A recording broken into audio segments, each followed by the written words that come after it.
इनकी राजधानी शहर है कीव, जिसे हीरो सिटी भी कहा जाता है।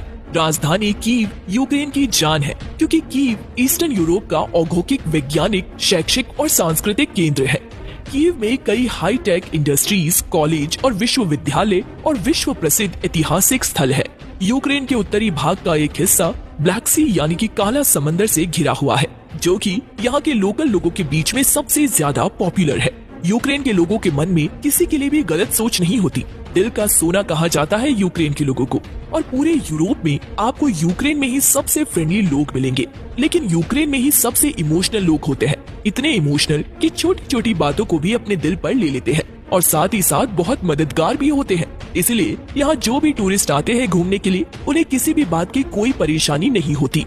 यूक्रेन के लोग काफी मूडी है, इसलिए उनके साथ मजाक भी सोच समझ कर ही करें, नहीं तो पता चला कि आपने मजाक में कुछ कहा और वो दिल पर आपकी बातों को ले गए।